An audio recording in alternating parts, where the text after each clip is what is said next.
আসসালামু আলাইকুম।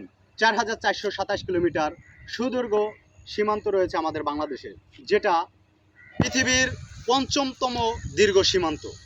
এই সীমান্তে ন্যায় নিষ্ঠার সাথে দায়িত্ব পালন করে যাচ্ছে বর্ডার গার্ড বাংলাদেশ বিজিবি। আমি বিজিবির একজন গর্বিত সদস্য। তো আজকে সীমান্তের কিছু বাস্তবতা আপনাদের সম্পর্কে তুলে ধরবো। এটা হচ্ছে বাংলাদেশ ভারতের একটি পিলার। এটা হচ্ছে সাব পিলার। এই পিলারটার এই সাইডে ভারত, এই সাইডে বাংলাদেশ। এখানে বিশেষ করে এই ভিডিওটি যারা সীমান্তবর্তী বসবাসকারী আছেন তাদের জন্য খুবই জরুরি।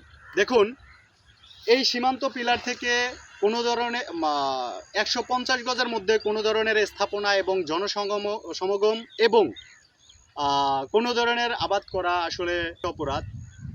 তো সেক্ষেত্রে আপনাদের মাথায় রাখতে হবে, আমরা করি কি, সীমান্তবর্তী যে মানুষ আছে তারা অনেক সময় এই সীমান্তের পিলার ঘেঁষে আবাদি ফসল করে। দেখুন, এখান দিয়ে একটি পথ করা হয়েছে। আমরা বারবার এখানে মানুষকে বলছি যে এই সীমান্ত বরাবর কোনো যাতায়াতের রাস্তা করা যাবে না এবং করা সম্পূর্ণ বেআইনি। তো তাদেরকে বারবার বলা সত্ত্বেও তারা মানে না। এখন আমরা কি করব ভাই, আমরা কি করতে পারি? আমি এই ভিডিওর মাধ্যমে আসলে এটাই উপস্থাপন করতে চাই যে দেখুন, আমাদের নেই কোনো তার কাটা, তারপরে সীমান্তে যাতায়াতের জন্য এই দিকটা একটু দেখাও, পুরোটা বিল দেখেন। এখানে যাতায়াতের জন্য কোনো সুব্যবস্থা নাই। বর্ষা যখন আসে তখন মাজা সমান পানি থাকে। এই পানির মধ্য দিয়েও যতটুকু পারি আমরা সততার সাথে নিষ্ঠার সাথে দায়িত্ব পালন করে যাচ্ছি। এখন এই বিলের মাঝখানে যদি কোনো ঘটনা ঘটে, কোনো বাংলাদেশি ভারতে বিএসএফের কাছে আটক হয়, ভাই বিএসএফ এমনিতে আপনাকে আটক করবে না। যখন এই সীমানা পিলার অতিক্রম করে, দেখুন এখানে কতগুলো গরু আছে। এই যে গরু, এটা কিন্তু বাংলাদেশি গরু, একটু দেখাও। এই যে বাংলাদেশি গরু, এ কিন্তু এখনো ভারতের মধ্যে। আমরা তাদেরকে ভালোভাবে প্রেরণা দিচ্ছি, বুঝাচ্ছি, তারপরেও তারা শুনতেছে না। এবং কিছু কিছু গরু আমরা আটক করে নিয়ে যাচ্ছি, তারপরে আবার ছেড়ে দিচ্ছি। ভারতীয়রা যখন এই গরু ধরে নিয়ে যাবে, তখন তো আপনারা এই নিউজটা যখন প্রচার হবে, তখন আপনারা বিজিবির নামে বিভিন্ন ধরনের অভিযোগ দিয়ে দিবেন। সকল অভিযোগের তীর আপনারা বিজেপির দিকে দিয়ে রাখেন। আমাদের নাই তার কাটা, নাই পর্যাপ্ত যোগাযোগের সুব্যবস্থা, আমাদের জনবল কম। আমাদের 60,000, আমাদের এই 4,427 কিলোমিটার দীর্ঘ সীমান্তে মাত্র 60,000-এর নিচে আমাদের জনবল।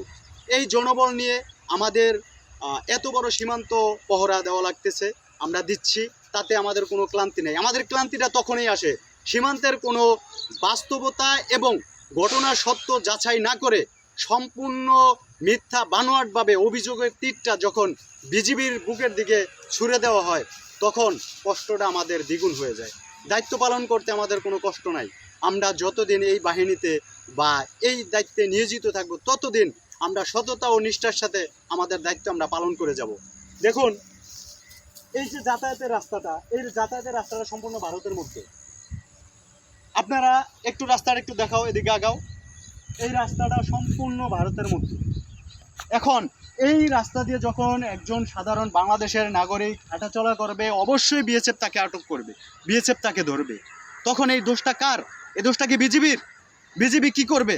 এখানে তো আমাদের তার কাটাও নাই।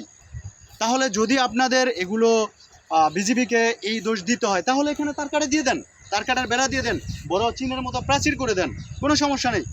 সবাই সুরক্ষিত থাকবো, বিজিবির বদনাম হবে না।